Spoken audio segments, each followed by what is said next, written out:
Assalamu alaikum mutanen faɗin duniya baki ɗaya. Ina so in shaida muku cewa na daina harkar fim. Na daina harkar fim daga yau na daina harkar fim. Shekara ta 20 da wani abu ina harkar fim amma har yanzu ba abin da ya tsina na wa kaina. Saboda dalilin da sarce muku na daina fim saboda halin da nake ciki. Sai ina haƙuri na kasa haƙura.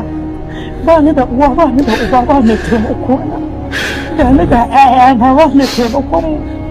Wani zubin haka za mu kwana da yunwa, wani zubin sutura ba da zan sa a jikina ba ni da shi. Kawai dai ai mutum yana kokari ne don ya rufa kansa asiri, ka a ce baya kokari, amma wannan abin ya kai ni bango. Da rashin lafiya ta dame ni, dan Allah dan annabi ina neman taimakon jama'a, dan Allah ku taimaka min ku bar ni daga cikin wannan kangin da nake ciki saboda Allah da annabi. Na farko ba da mahallin da zan zauna yanzu haka din nan, da 'ya'yana samari ba su da abin yi, kullum haka muke karma mu samu ni ko ni in ci ko so su ci ni in hakura, dan Allah dan annabi ku taimaka mu. Baiwa Allah yadda na aika mata kuɗin mota ta zo fa, kai inna lillahi wa inna ilaihi raji'un.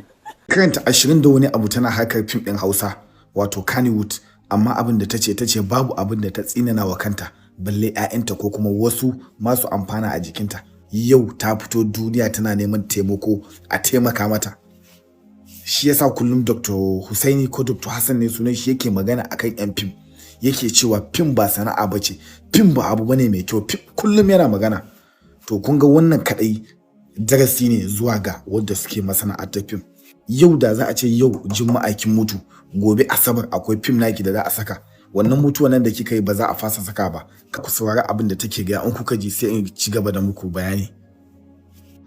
Assalamu alaikum mutanen faɗin duniya baki ɗaya.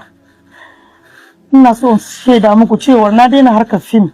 Na daina harkar fim daga yau na daina harkar fim. Shekara ta 20 da wani abu ina harkar fim amma har yanzu ba abin da ya tsina na wa kaina. Saboda dalilin da sarce muku na daina fim saboda halin da nake ciki. Sai ina haƙuri na kasa haƙura. Ba ni da uwa ba ni da uba ba mai taimako na. Da ni ga 'ya'yana ba mai taimakon mu. Wani zubin haka za mu kwana da yunwa. Ji dai abin da ta gaya da ta ce shekara 20 da wani abu tana haka fim amma babu abin da ta tsinana. Shin wani darasi ka dauka a nan wajen?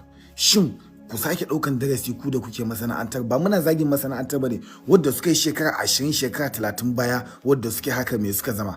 Wani riba suka samu a masana'antar? Ku je ku duba Nollywood yadda suke ci gaba, ku je ku duba 'yan kudu yadda suke ci gaba. Ka taɓa ganin ɗan kudu wanda ya fito social media ya ce a taimaka mashi, ɗan Nollywood ya fito yana neman taimako? Ka taɓa gani? Babu shi. Me ka haka? Suna taimakon junansu, suna abin da ilimi, sannan ana abin da sense bayan abin da jahilci irin namu nan arewa. Da ka ga mutum yana harkar fim da aka yi tunanin wani shege ne, amma naira 50,000 yana sha'awa. To Allah kyauta, to dan Allah a taimake ta, al'umma ku taimake ta, wadda suke kusa da ita da 'yan uwanta da wadda suke masana'antar fim, ku haɗa wata gidauniya ku taimake ta, rayuwar ta ya canza. Ta ce daman ta daina haka,